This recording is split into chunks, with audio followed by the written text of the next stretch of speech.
picture at Los Angeles 2026. Welcome to Out on the Lanai, the only Golden Girls podcast you're ever going to need to listen to. I am HAlanScott / Sadie Pines. I'm Kerri Doherty, and today we are discussing a very important issue, something that has been causing... journalists. We are journalists today. Has been causing a massive rift between casual Golden Girls fans and us hardcore Golden Girls fans. And that is the rumor that Betty White improvised the Great Herring War story from the season 1 finale of the Golden Girls, The Way We Met. The internet, Golden Girls fans are mad at you. This is where, Kerri, I'm incensed. This is where there's a separation between the hardcore Golden Girls fans and the casual fans. Now, we love you casual fans if you're watching or listening. We love you. We do love you. We welcome you being here. It's like when oftentimes when drag queens talk about when like straight women have their bachelorette parties at gay bars, we welcome you. But remember, you're a guest in this space. Like, you know what I mean? Yes. You're welcome here. You can be here. We don't mind you here. But remember, you're a guest. And if you're a casual... I always behave that way at Hamburger Mary's. I know. Yes. I'm like, I understand I am a guest. Yes. And that's what it's like with casual Golden Girls fans and the casual Golden Girls fan is someone who is a great fan. I don't want you to think that we don't like you, but you need to know that we're OG fans. We are like, this has been our lives. I have them tattooed on me. Like, we are crazy fans. And so when this rumor starts, when this starts going, it drives me insane because it's so just not true. And anyone who is a real hardcore Golden Girls fan knows that this is false information being put out there. And it's not like it's detrimental false information, but it pisses us off because it makes it's like if you lied about, I don't know, Rue McClanahan's age. Rue McClanahan fans would get out there furious. You know what I mean? Like we would be like, no, you're wrong. That's wrong. We have proof. And it just, I don't know. It just, do you get as angry as I do, Kerri? Because I'm angry. Are you? You know, when B. Arthur asks Maestro for a little octane, that is what you're delivering right now. You are the octane at the dance competition. You know how this started. This always starts every couple of months, every couple of years or whatever. The rumor starts. Someone, oftentimes I feel like, and Kerri, I know you found one of them, but like, I feel like a lot of times people post these clips or post this rumor about Betty White not improvising the Great Herring War. And I find, because the internet is so these days, I find people do it for clout or for engagement or for attention, that they know we love they know people love the Golden Girls. And so anything you post about the Golden Girls will likely go viral. And sometimes I feel like people just post without thinking or even checking if it's even true. And a lot of these posts are just wrong. And what's one you found, right? So, yeah, like you said, this has been something every once in a while we see it go around. Everybody says like, watch, B. Arthur and Rue McClanahan fall apart as Betty White surprises them with this improvised story. And like you were saying earlier as well, for casual Golden Girls fans, you may watch this and be like, oh, yeah, absolutely, because it, the women are acting, which we will play the clips a little bit later, but the women are acting in a way that does appear that feels natural. It does appear that they are stifling, that the actors are stifling laughter, when in fact it is the characters that are stifling laughter because they don't want to hurt the feelings of their friend Rose, who's telling a very sincere story. And they're just such good actors that's what it looks like. And to give credit to the people who are posting this, I want to recognize that the intent behind the language of the post and the post itself is to be complimentary to the legacy of Betty White. I get that. I get that. And I trust me, I am all about respecting the legacy of Betty White. but I want to do it fairly. And with our guest today that we have later on, Isabel Omero, who was a script supervisor on the Golden Girls, we wanted to bring in someone who quite literally their job was to work with the women on the words, the script, the language. And she has intimate knowledge of working on this script. She has the script. She knows what went down. She remembers the filming. And so we wanted to bring in the person who could actually address and put to bed this rumor. And so she will be on later on in the episode. But I say that to say that, like, one of the things that Isabel and sort of backs up with that both Kerri and I believe is that, and one of the reasons why I get so angry and I bring so much octane to this is because the women in every single interview that they ever gave about being on the Golden Girls, they credited everything to the writers. They credited everything to the script. They credited everything about their performance to the great material in which they had to work with. And so when you put out false information about the writers, the scripts, the material the women were working with, to me, as a hardcore Golden Girls fan, it feels disrespectful to the memories of these actresses, you know? Yeah, I think, and Isabel talks about like what she thinks the women, would have felt about these rumors coming out. But like you said, I think because the women did respect the writers so much that they would have quickly cleared this up. If any of these women were on social media today, I think, and they had the time, they would address it. I do want to read it. So I did find one of the accounts called History Trails that posted it, but I'm going to read the caption just to kind of echo what you were saying about it is a celebration of the women, but unfortunately with false information. So they post a clip and it says, during the Golden Girls, Betty White often improvised her St. Olaf stories, causing B. Arthur and Rue McClanahan to break character. In this scene, B even looks off at the director because she knows she's about to lose it. So many false things. Yeah. They didn't improvise any of the St. Olaf stories. I don't believe that B. Arthur was ever looking at the director. No. But yeah, but then it goes on to say that it's a, beloved behind the scenes moment from a legendary sitcom that fans still quote and share to this day. This post has so much engagement, And that's what bothers me is that as someone who I don't call myself necessarily a journalist because I'm just a writer who's funny, who talks to celebrities who, yes, I kind of do journalism, but I do love journalism and I love journalists and I love writers and I love the ability to put out as corrective information as you can with the information that you have. And as someone who works for, I would argue, a reputable news outlet, when I see information like this that is false, is just false information, as someone who wants to try to put out the right information as much as possible and supports journalists doing that, it really makes me angry when shit like that gets that much engagement, because that just means there are thousands, maybe millions of people who see it who then think the wrong thing. I know. But you know what?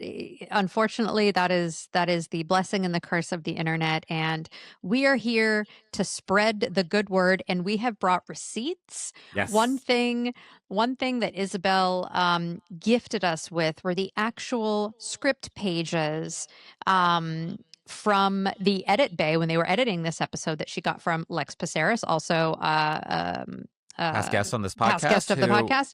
Yeah. And so what we are going to do... He directed many episodes of The Golden Girls. Great. I mean, that's one of the best things I love about doing this podcast for this long is Kerri and I have worked hard to have a reputation so that people who worked on The Golden Girls wanted to come and talk to us and share this information. So to have someone that we both love so much, like Isabel and like Lex and like so many others who have come on this podcast and who want to do these creative things that we do. I mean, literally this episode, let me just give you a framework of how this episode came about. A great Golden Girls Instagram account, Golden _girls_ moments. You can follow them on Instagram. They posted this Great Herring War video, basically doing exactly what we're doing in long form right now, debunking this theory that goes around the internet. And so I got angry about that, and I immediately texted Kerri that then I suggested, I was like, I really want to ask Isabel to come back on and do this because I want to do an episode just about this scene, just about this one scene, which I don't think we've ever done a full episode about one scene before. We absolutely have not. And I know that stresses you out a little bit, Kerri, because you're like, I don't know how to navigate doing this because you like structure. And so I then messaged Isabel, and she immediately responded. And then now that's what we're doing. And so it means a lot that we have the audience that we have and the respect of all of you, because we're all just fans of this wonderful, wonderful show. But we've been able to grow the respect of people who worked on the Golden Girls to come on so that we can bring that to all of you listening and watching, so that maybe at least some of you, and share this with, if you ever see, I hope that if you ever see this thing go viral again, that you can go on YouTube or the podcast page or whatever and link this video and just be like, just watch this, y'all. Just watch this because you're wrong. And this is just everything you need to know was in this episode of Out on the Lanai. And I'm going to highly recommend to watch this podcast either on YouTube or on Patreon, because as we play the clips, we're actually going to be showing the script pages over the scene. So you can actually read along, see the moments where the women were instructed by the script to laugh. And again, those were provided by Isabel, which we're so grateful for. So what Isabel we're going to do is... And Lex as well. I want to put Lex offered that to Isabel. Yes. And so what we're going to do is we're going to watch those clips. Then we're going to get into a deeper dive with Isabel, where not only, it's so funny because not only is the scene not improvised because of the script, but Isabel actually explains basically live editing that they had to do while they were taping in front of the studio audience, which means, which even goes to show further how meticulously planned out and structured these episodes of television were. And how the camera work essentially gives us a clue into, which is in the script, how this is just not improvised, because why would they want to improvise something that isn't going to be on camera? So Isabel breaks that down for us as well. She also, we have on the Rusty Anchor Happy Hour, we have a little bit more because Isabel came with more surprises. And so we wanted to offer some of those fun surprises over on the Patreon. So you can go to subscribe to the Patreon for that at the $5 or $8 level. We also have a watch along coming up. Yes. Right? So yes, if you go to patreon.com/Golden Girls Podcast, yes, in this week's Rusty Anchor Happy Hour, Isabel had some surprises, including how this episode was written. Because if you notice, this episode is credited with 5 writers. Yeah. So she kind of breaks down how this episode was written. And which one of them wrote this scene, this particular scene. And so that's She fun. Called that particular writer yesterday, and she shared that story with us. I know Isabel, God bless you, Isabel. She was like, she was on this train with us to take this journey. But yes, also happening over at the Patreon, we will be doing another live watch along Sunday, August 2nd at 4 p.m. Eastern, 1 p.m. Pacific Standard Time. Last month, we watched Sick and Tired Part 1. So this month, there's no vote because everybody who was in the chat was like, let's watch Sick and Tired Part 2.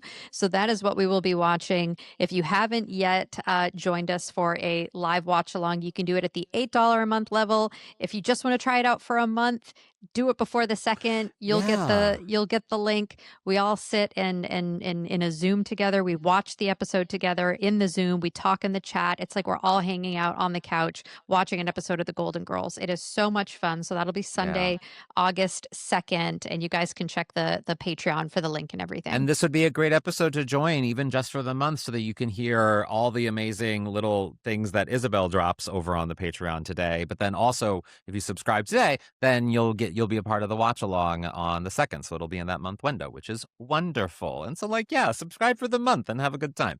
I do want to, before we take a break and we get into us breaking down this scene, I do want to say, speaking of Isabel and the amazing people we've had on the podcast who worked on the Golden Girls or with the women in some capacity, I want to say to all of the fans out there, if you ever have an opportunity to go to a thing that someone who worked on the Golden Girls is speaking at, or a panel or an event where someone who worked on the Golden Girls is going to be at, I would highly encourage you to do that, because one of the things that I've always found about talking with people who worked on the Golden Girls is they loved the Golden Girls just as much as we love the Golden Girls. Now, of course, we love it in a different way because we are viewers of it. We're just fans of it, and they have intimate knowledge of it. But they also are just fans of the Golden Girls, and they love talking with fans about their love of the Golden Girls. And Isabel shared a story about, a recent thing that she heard from someone about how it impacted them and the 4 generations of a family that watch the girls together. And they love hearing those things. And so if you have the opportunity to share your story with someone who worked on the Golden Girls or meet someone who worked on the Golden Girls, don't miss it. Go to it, because they want to hear you. They want to see you. They want to hear the love that you have for this show. And it makes them feel good, and it makes you feel good in the process. And that's what this is all about, feeling good about something we all love. I will tell you firsthand, my experience when we were at Golden Con, however many years ago, I approached Marcia and Isabel after I saw them at a panel, having never met them before. They couldn't have been lovelier when I went up and chatted with them. And, now we've had them on the podcast, and I'm so glad that we've gotten to know them more. And they were just so welcoming and inviting, and so happy to talk about the Golden Girls. It's one of the things that I'm always reminded doing this podcast, even when we do a live show or, whatever over the years, when we get to meet people, both who worked on the Golden Girls, but also just fans of the show. That's what we love. That's why we do this, is because it's so amazing to connect with fans, even when you spread false information. It's so amazing to meet people who love this show so much. So thank you for watching, listening, coming to shows, doing the things, and I just can't wait to do more of it. So let's take a break, and we'll come back with us breaking down the scene, and then after that, Isabel will spill all the tea.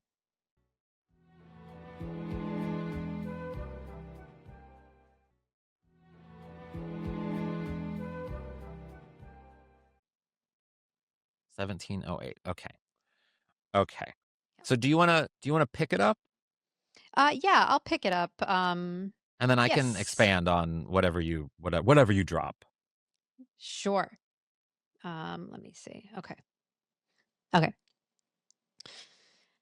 The Great Herring War Speech. When I think about TV's biggest controversies and debates, did Tony die at the end of Sopranos? Were Ross and Rachel really on a break? And did Betty White improvise the Great Herring War Speech? The answer, of course, is no.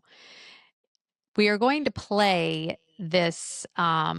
We're going to play this scene. We're going to play it in a couple different pieces, and we're going to show the script over it so you guys can actually read along while you're listening to the scene. And I definitely want to point out, I'd be curious to know if you found the same moment that I did, but to me, there is a moment in this scene where I'm like, this is where it begins. This is where people think, oh, the women are breaking. This is the moment that they're breaking. And I'm curious to see if you think it's the same. And before we play that clip, I want to reiterate that, we're going to publish this on YouTube and Patreon the day it comes out. So definitely, if you can, for this episode, go to our YouTube or our Patreon, and watch this, because you can, it's just, I think it's helpful to see this script and see the scene as we break it down and stuff. And also you just get to see me, Kerri, and Isabel in this episode, and we're very attractive people. Okay, I'm going to play the clip. In fact, I know so. This is exactly what happened during the Great Herring War.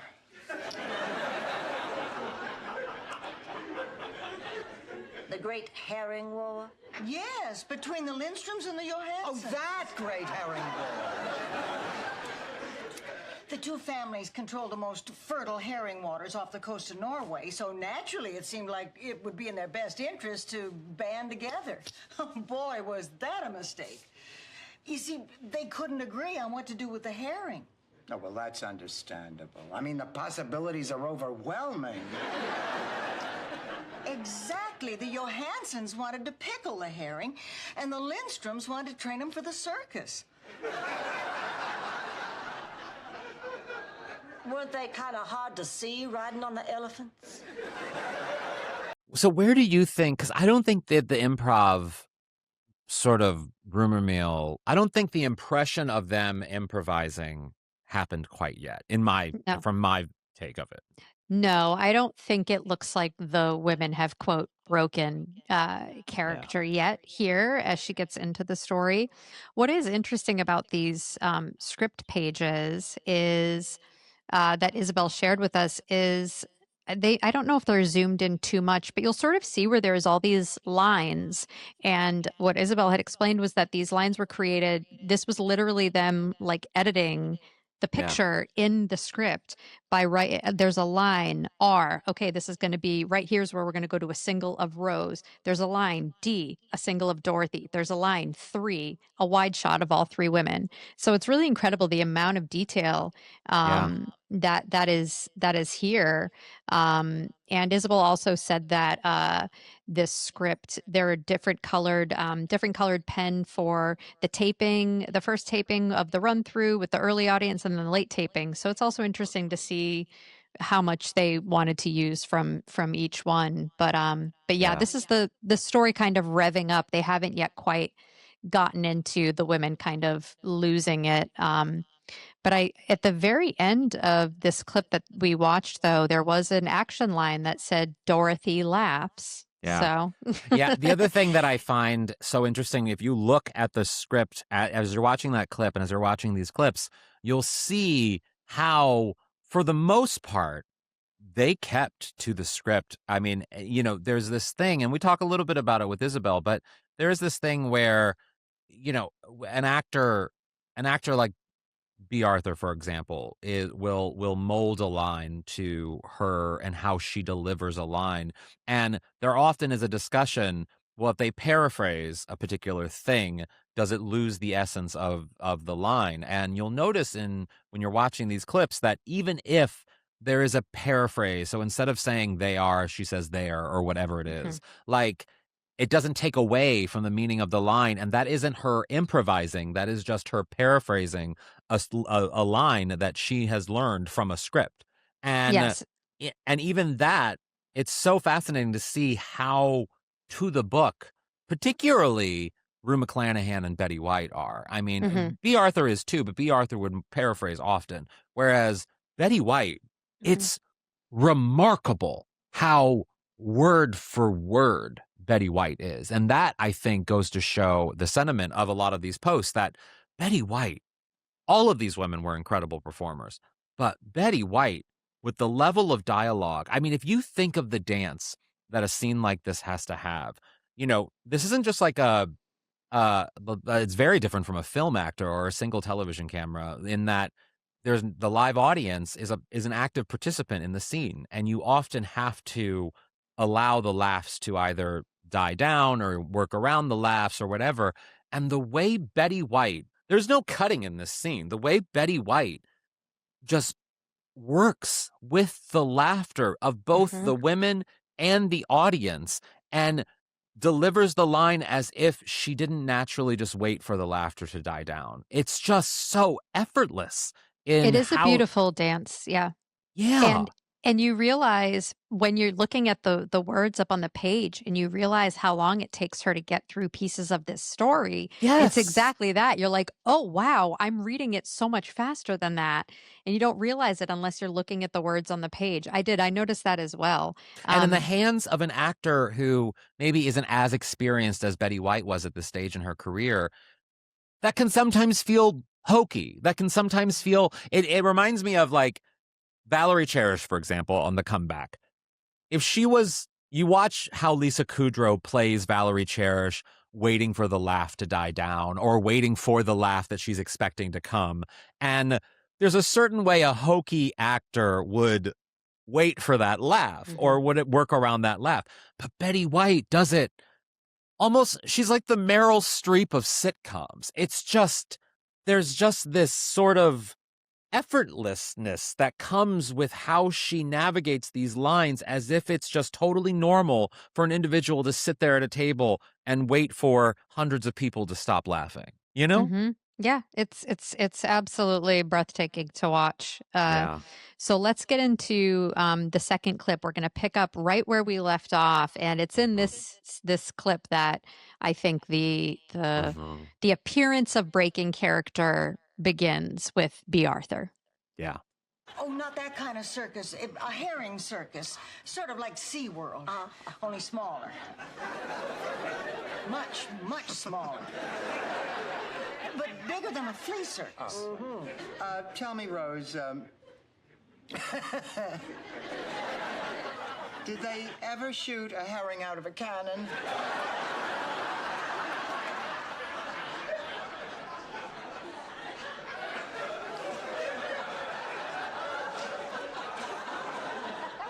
Only once. But they shot him into a tree. After that, no other herring would do it. You're making this up.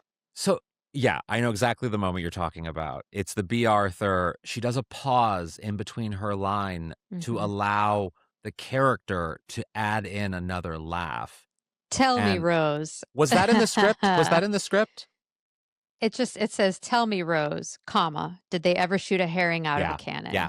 So, if anything, to give credence to the people who spread false information, B. Arthur read the comma as insert laugh here. And she did it. And that's essentially, I mean, yes, she improvised that laugh, I suppose, but more so, and this goes to, I think, even though the posts often say, watch B. Arthur and Rue McClanahan lose it as Betty White improvises this thing, which is untrue. And what I think is actually in this moment should be credited is the nuances in which B. Arthur as an actor would, it's sort of like when she gives that expression, that sort of that long expression after a joke or after a line delivery where the audience, it's almost like she's getting another laugh off of her Mhm. expression, that she gives after a line read. Yeah. And she adds those little nuances to her character that that humanize her character, that Mhm. make her character feel lived in and warm and endearing and approachable. And in putting that second laugh where that comma is in the script, in a way, she's making Dorothy real. She's making Dorothy a real person how a real person would respond to a story like this. Mhm. You forget that, like, B. Arthur and Betty White come from the same similar schools of acting in that they're very stage driven. They're very television driven on Betty's side, Broadway driven on B. Arthur's side, and television driven on B. Arthur's side. And there's a certain level of acting, there's a type of acting that you do. It's a very showy form of acting that you do in both of those formats that they came from. Rue McClanahan is different in that she comes from, I mean, she very famously worked with Dustin Hoffman and various actors who they were all about sort of method acting, and they were all about really getting into a character Mhm. and just, allowing a character to come through your body and movements and different little things and the way she'll play with food and a fork and a whatever. And like, that's how she finds her character. And you see it in this scene too, where the way she'll hit the hand being like, you're making this up, or the way she adds in these little moments that make these characters feel lived in. And Mhm. that isn't necessarily them improvising. It's quite literally them being brilliant actors, you know? I do. And I think the thing that we have to remember is context, right? This entire episode, we're seeing the women not get along Mhm. and they're questioning whether or not they should continue to live together. This Exactly. single story Yep. is the thing that makes them realize, oh man, we do actually have a good time together. So it Mhm. needs to be impactful. In Yes. addition to that, I don't know if it was the directing or if it was just the actor's instincts, because Stan will sometimes talk about this with an audition is like, you have to ramp up. So if by the end the women are in a fit of giggles, you have to ramp up. You can't just and it'll say like Blanche laughs, Dorothy and Blanche laugh in the script, but in order to make that natural, there has to be some kind of ramping up. And I think that was B. Arthur's take on, okay, I'm starting the engine. We're going to start putting our foot on the gas so that we're hitting 80 miles an hour by the end of this story. And that's why it feels so incredibly natural. Two Yeah. things that I want to point out. I don't know if the script pages are so cropped. I don't know if you can see this in the script pages, but I do want to point them out because they're very interesting editing notes from this scene. In Rose, when she says sort of like SeaWorld, only smaller, much, much smaller. That much, much smaller is circled and it says kill if needed because it's a little bit of a redundant joke. So they're saying Yeah. like, hey, if we need to kill something for time, we don't need much, much smaller. They left it in. It got a good laugh. That's probably why. Another editing note that I love is when we get Dorothy's line, tell me, Rose, did they ever shoot a herring out of a cannon? There's a note that says hold end of 183 for tongue bite. And if you notice, after B. Arthur says shoot a herring out of a cannon, she purses her lips together as if she's trying not to laugh. And so there was a note that's saying, do not cut away from B. Arthur in this moment. This is incredibly important. Do not cut away from B. So I thought those were really, really interesting. Again, the storytelling goes from the writer's room into an edit bay. An editor is also a storyteller. And these are just beautiful notes that just goes to show how much work was really put into crafting this scene. Well, but also too, I mean, to your point, two things to your point. I think it's so poignant that you point out that this entire episode is them in conflict. It's them fighting. It's them butting heads. And in order for the payout of why these women, because the episode is called The Way We Met. It is about the foundation of what makes these women work as friends, as family, as the chosen family that we've come to love and make our lives, Kerri and I at least. And so, like, that payout in the end has to be that warm hug of how these people love each other. And you feel that. And how often, yes, we show love in lots of ways, in tears and hugging and sex and all of the things. But these women showed love through laughter and through making each other laugh and the foibles of life and the adventures and the silliness and all of the things. And so it's through laughter that these women became a family. And that, I think, is really a really powerful thing that resonates throughout the rest of this series as it went on. And I want to add on to another thing you said, that, you know, all of the notes in the script, and what I think seeing this clip with the script is actually so interesting. The notes that you pointed out from the script, it shows you what makes sitcom writing, particularly multicam sitcom writing, so special and so unique, because these writers and the people creating the Golden Girls, everything was in service to how these four women delivered these stories and these characters and put them on screen. And so everyone's job was in service to these women having everything they needed to deliver these lines, to make this believable, to make this a hit show. And in order to do that, they have to know how these women act, what works with these women, what doesn't work with these women. And for that script, whoever made that note in that script, to know, don't cut off B. We know that this is going to be, we're going to direct her into doing the B. I Arthur believe it was thing. Lex. I believe that was Lex who made that note. You have to know that actor. You can't just come in and have your own thoughts and say, do this. You have to have spent months working with this actor over the course of a season, or sometimes this was at least a year working on a show, but for sometimes over years of working on a show, to then know where they're going to really just hit it out of the park. And that, I think, is what's so brilliant about these notes, is that you really see that everyone, Isabel, and when we chatted with Isabel, you'll hear this.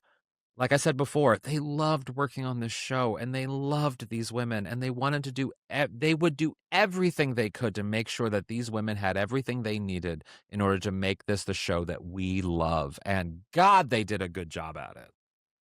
They really did. Should we play the final clip, which is like when the women really just lose it? Yes. Yes. I am not. My grandfather told me that story. Of course, he also used to call me by my sister's name. And sometimes he'd wear his underwear on the outside of his pants. I guess he wasn't a very reliable source. Oh. It's just so good. It's almost so good that after hearing them laugh like that, I'm not as angry at the people who put out false information. I'm still angry. I'm still mad. No, you know what? No, I'm going to do what my mom did when I was a kid. I'm not angry. I'm disappointed. Disappointed. That's so manipulative. I know. I think in listening to that final clip too, I think there's a pitch that B. Arthur's voice hits, that ha that we also never hear on the show. Again, it's like so many things that line up that make it look like these women are breaking character. And B. Arthur hitting that level of laughter is I think part of it. It's a beautifully scripted scene. It was beautifully directed, beautifully acted. It is masterful. I think if I can reframe this for you, not to sound like a therapist, but if I can HAlanScott / Sadie Pines reframe this situation for you, I think if we can look at this rumor in a way that the writing, the directing, the acting was so good that in something so broad, that can be so broad, like a multicam sitcom, that the acting was so good and so believable that people can't accept that it is multicam sitcom acting. That right there goes to show why this television show is so brilliant. It's a compliment to how this show is so incredibly brilliant. Your face is telling me you're not really buying my reframing. I mean, I agree. Don't get me wrong. I definitely think this is brilliant, but I'm not giving them a pass that easy. Okay, Miss talking out of the corner of my mouth. No. Well, should we get to our chat with Isabel, because it's such a fantastic chat that I think it's really going to be a big delight for everyone. And before we even get to that, remember that we have more of our chat with Isabel over on the Patreon. So go subscribe, even just for the month, to hear some of the other amazing things that Isabel had to say, and to join our watch along later on August 2nd as well. Yes. So we will be back with our chat with Isabel, and then should we do some golden takeaways? And then after our Isabel chat, we'll come back with a golden takeaway. So we'll see you in a bit.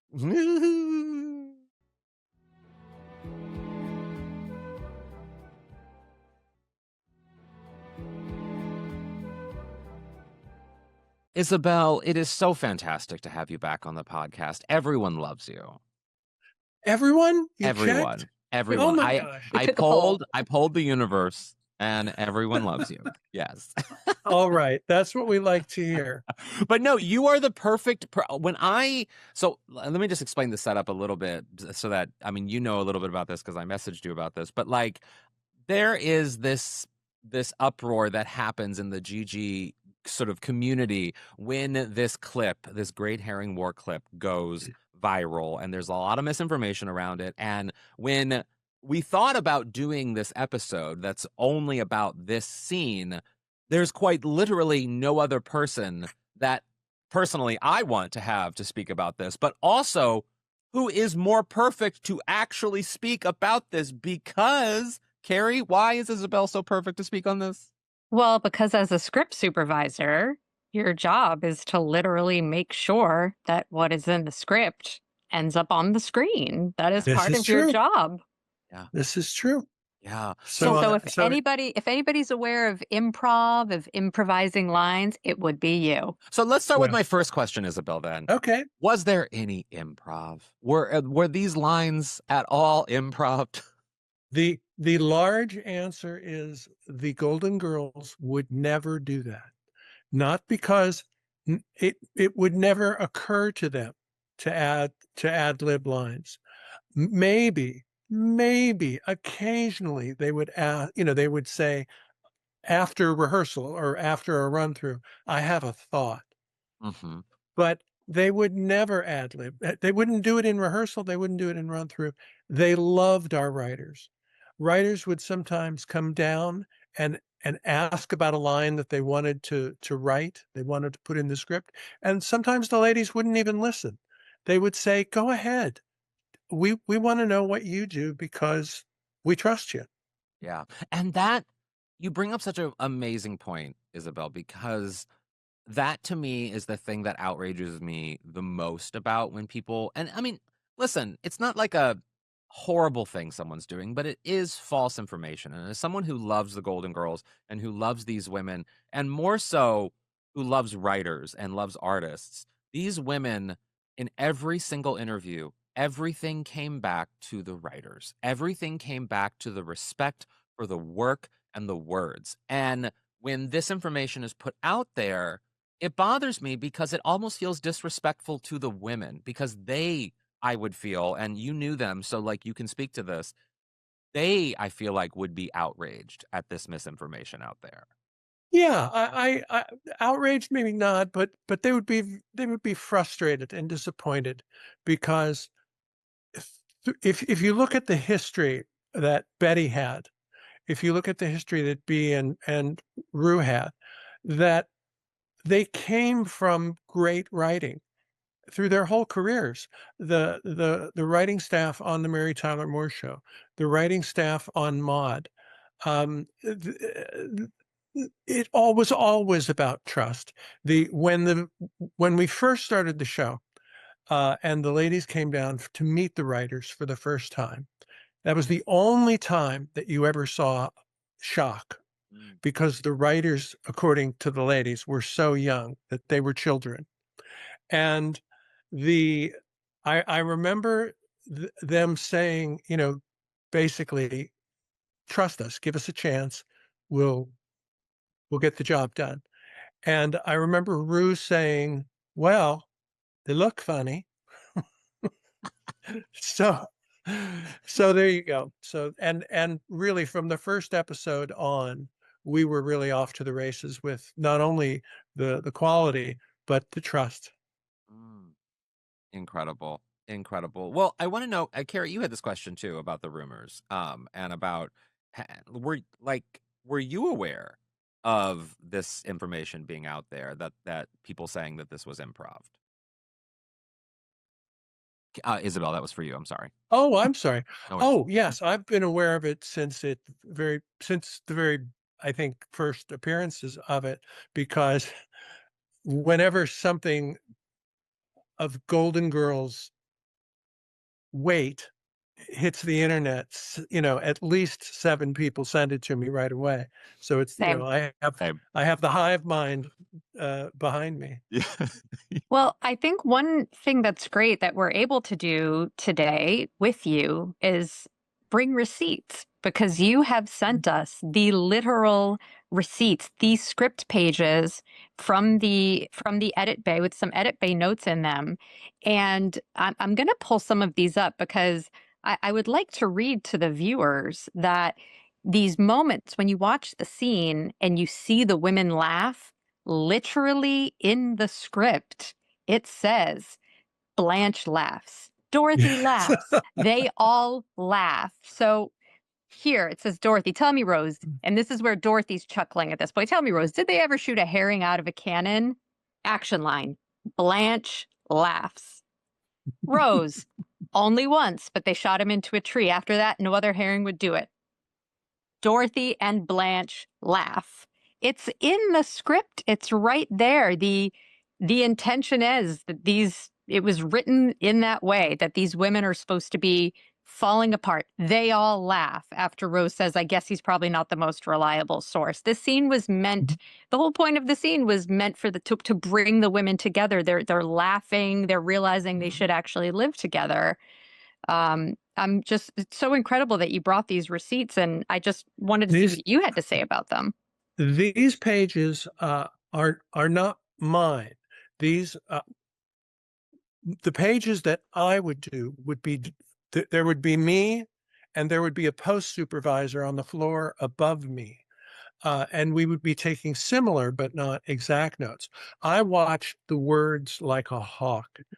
They didn't always know upstairs if a line had been blown, or if there was like a little tick or a little hitch. We used to call them hitches. There was a little hitch in the dialogue.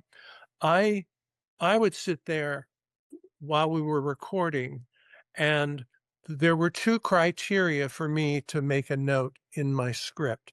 And the two criteria were, does it make sense? If the ladies say a different line or say the line a little differently than what is written in the script, is it, I guess, forgivable because it doesn't affect the meaning? The audience is going to get lost. The other thing that, and this was most important on Golden Girls, was, does it kill a joke? If a blown line hurts a joke, I would say immediately, we don't have it. Okay, we got to go back. We wouldn't go back immediately necessarily, but we would have to go back. And if something didn't make sense, it could be a discussion, because sometimes that could be a character thing that you might get away with. But those were the criteria. The pages that you have that were provided to us by the graciousness of our post-production supervisor, who went on to become a director, Lex Passeris. Love Lex. We love Lex. Yeah, Lex is the best, and so he was nice enough to that give on a me shirt. this. Lex is the best. That's a great line for him. Lex is the best. It's true. It's true. So Lex was nice enough to give these pages, and there's lots of clues in here that if you were to put them up on the screen, I could point along the way. I have them right here in front. Amazing piece of history. The first thing, if you look on the very first page of the scene, as they come in the front door, the first thing you notice is that there is a time code in the upper left corner of the page. And that time code, I'm going to have to use my magnifying glass, is 1849, I think it is. And 1849 is about 10 minutes of 7 o'clock in the evening. And that was the show that we would start around 5:30 or 6 o'clock to record with our first audience.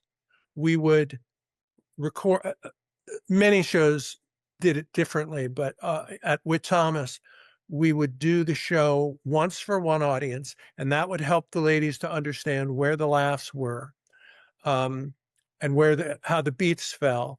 And then we'd go off to dinner and we'd get notes and maybe make a few changes sometimes, which we did not do on this scene. The scene did not change during dinner. But we'd go to dinner and then we'd come back with a different audience. And then we would perform the show.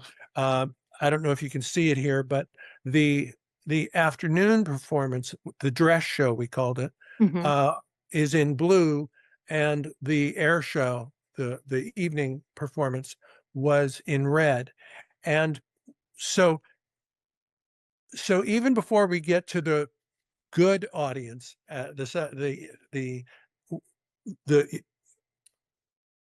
it's almost 9 o'clock when we shoot the second audience, because it's the last scene, the conclusive scene of the show. Yeah. So that gives you the sense already that you're going to use pieces of both. And the surprising thing about this scene as a whole, to me, is how much we used from the afternoon show, which we did not usually do. That was kind of a backup, but they were very generous in their choices to the dress show. Do you think for the afternoon show, I mean, because for me, this scene, the reason why this scene is so iconic and so popular is because it is just so funny. The story is so absurd, and it's almost set up, and the actors direct it in a way, or the actors go in a way that they're working through what they know is going to be uproarious laughter. I mean, this laughter is uproarious. I think if ever is a scene to put uproarious next to, it's this scene. And what's so interesting is as they're delivering these lines, not for the first time, but for the first time in front of an audience like that, getting that genuine reaction, not only from the audience, because I'm sure the second audience laughed just as hard, but from the girls, having that first take, if you will, that first read of it, they're probably, and that's probably where I think the improv accusations come from, because it is that first time reading this with that level of an audience, and the way they're reacting is so genuine and so in character and so perfect that it feels and so flawless. performed. Yes, but performed. so performed. Yes, that it's flawless. All a performance. Yeah. Yeah. And you also have to know a couple of things. One was that they had rehearsed this scene, obviously, a number of times. And if you look to the right of the script, you see how the camera shots fall. You see the shot numbers or the shot descriptions, 2-shot, 3-shot, and so on. Their ability to ad lib, even if they had wanted to, would have been restricted by where the cameras were. They wouldn't be on camera. If you're not on Betty's face when, yeah, at that moment that she allegedly improved, then it doesn't make any difference, because we'll have to, we might have to do it over. That they could easily cut away to reaction shots. A shot of B's face, any moment, any time, was always something you could cut to. Interesting.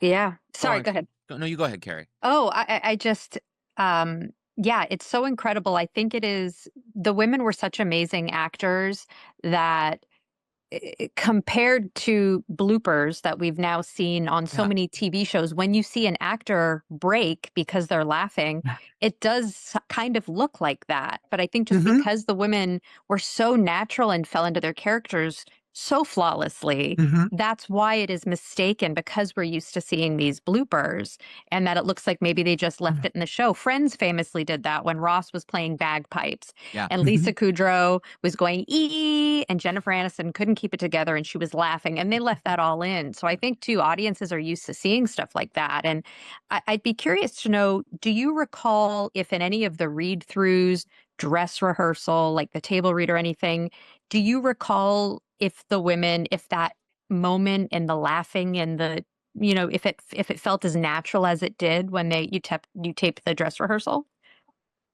Gosh, this episode was different because it was the last episode of the first season, and by that time in the course of a production year, everybody's tired. The writers especially were tired. And so what they did was they created a clip show. It was not a clip show. It wasn't them sitting around a table and then say, remember that time that XYZ happened, and then they show a clip from a previous episode. We didn't do that here. What we did was the same format, which is they sit around the table and they reminisce about how they met, but the clips are actually scenes that were newly shot. So the entire episode is new material, but it's shot in that flashback, remember when kind of format. Incredible. And so, I mean, going back to the shots and like how it's 2-shot, 3-shot, whatever, what's so interesting about it is, I think that to me is, from someone who's a journalist who like is looking for the moment to prove the people wrong, to me those notes in the script is the proving of that there's no way this could have been improvised, because sure, it wouldn't. B's face wouldn't be on camera for it to be improvised. Right. That's right. I mean, they could pull the shot, but when the audience, Lex was especially good at working with Terry Hughes to know where to be in the reactive sense, that we would hopefully always have something interesting to cut to. That's the goal. And we could extend laughs. We could control, because we controlled what the audience saw, because even in a shot in front of a live studio audience circumstance, the audience pays attention to what's on the monitors, because if they look at what's going on stage, they can't follow whose mouth is moving. They can't follow necessarily what prop is in somebody's hand. And they have this wall of cameras and equipment. You've got the boom mics, and you've got, Golden Girls used 4 cameras. So we control them. And if we cut to a shot, if a joke is tailing off, the laugh, and we want to extend that laugh, we can cut somewhere else, and we've got them again. The laugh could rise again and roll. And B was our go-to for that. She was always doing something interesting. Wow. So essentially, you're cutting live TV is what's happening. So, yeah, it just goes to show another reason why, again, nothing could be improvised, because the audience wouldn't be laughing, because they wouldn't be seeing what you are where you so strategically are cutting to those cameras so the audience can see on the monitors if they can't actually see the women. That just goes to show how well structured, well rehearsed, how everything is actually perfectly timed to the beat. I don't know what order these scenes were shot in. I see the dates at the top of some of the pages. It says February 27th of 86. I don't know if we shot this show as a whole, if just looking at this one scene, because it's the concluding scene, and I see the time code numbers, and we're looking like around 2145 is like 7 o'clock ish.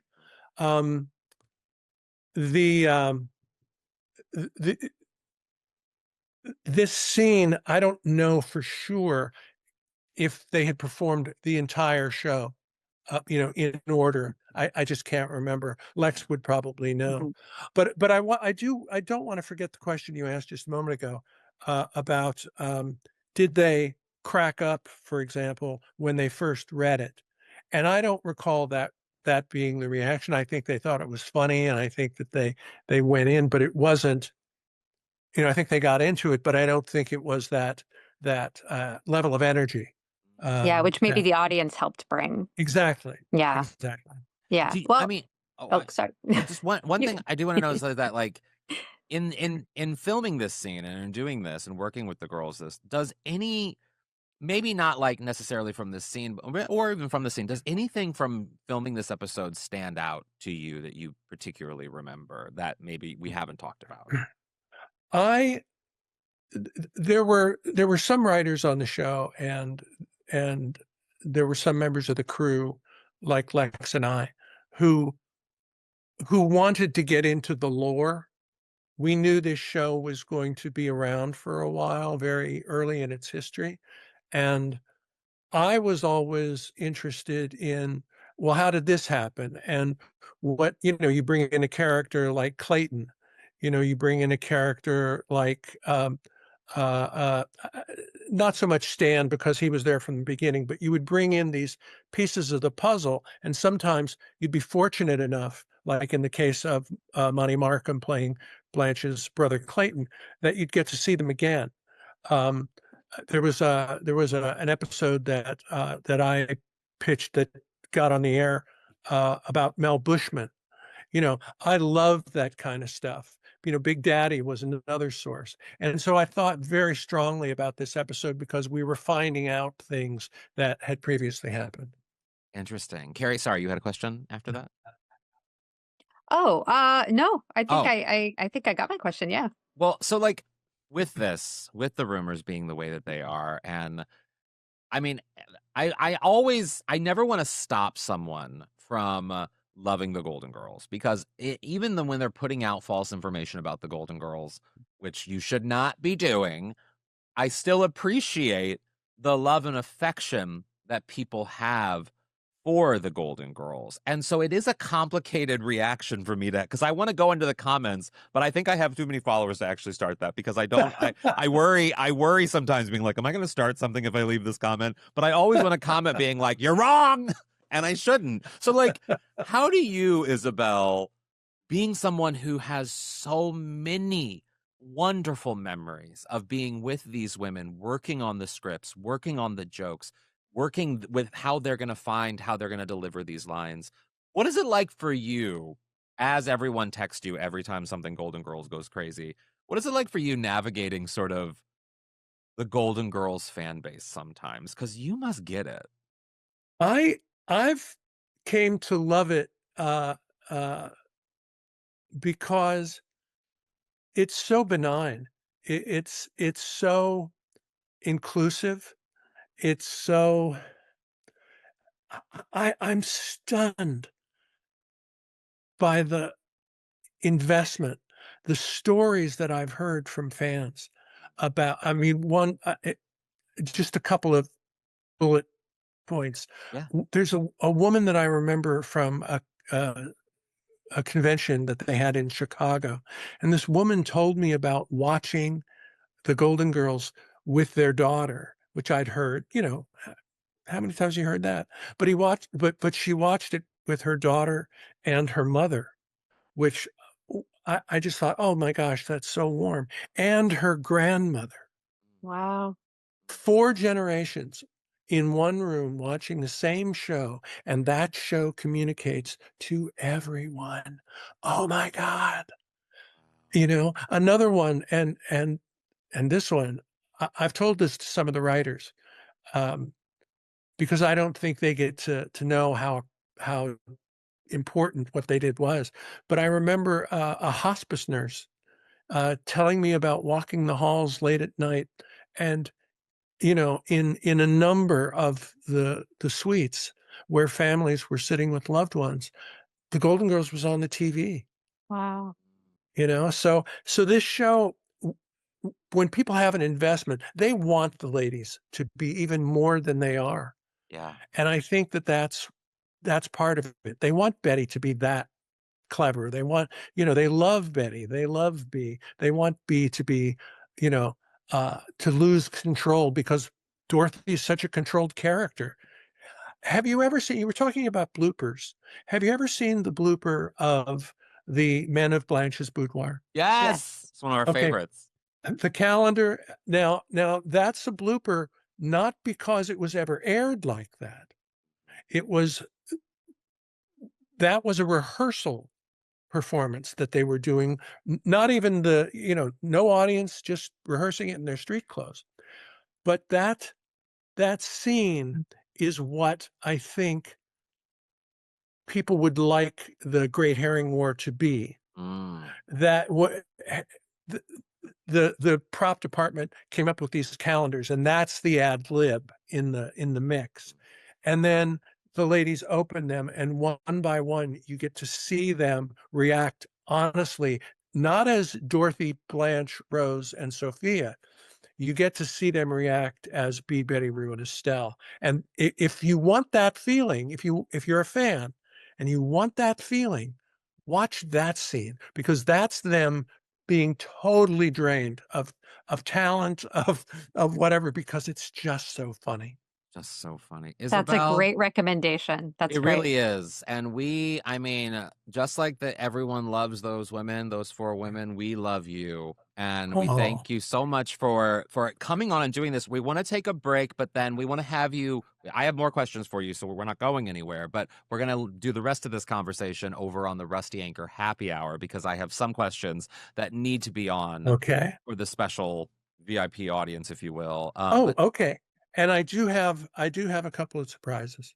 Great. Okay. Okay. Well, you go over to the Rusty Anchor Happy Hour if you want more surprises from Isabel. But thank you, thank you to everyone who is listening on the main feed, because we really do appreciate this. And this was a special episode to have you on and to help us navigate this rumor that we wanted to end once and for all.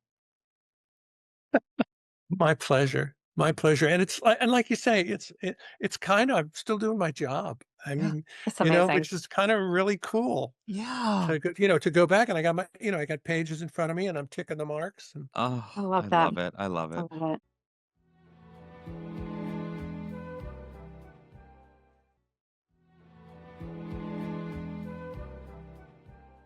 And we are back with our golden takeaways, which is a nugget of truth or inspiration that you can apply to your life or the lives of our listeners. Kerri, what's your golden takeaway from this episode?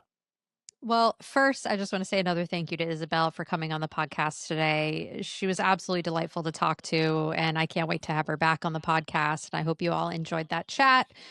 And my golden takeaway is that this story, the Great Herring War story, I would love to see the way that that guy made like a serious hard drama about Fresh Prince of Bel-Air. It was that good, ended too. up being on that ended up being on HBO. Yeah. I want to see No, on like Peacock. On Peacock. on Peacock. Thank you. Yes. I yes. want to see a historical reenactment, a very dramatic one of the Great Herring War, and I want to be incredibly serious. I want it to be devastating. I want it to be John Adams level. You know what I mean? Like the Yeah, miniseries with John yeah. Adams. Like that's what Mhm. I want Paul Giamatti to play. Yeah, I want to play a Johansson. Yes.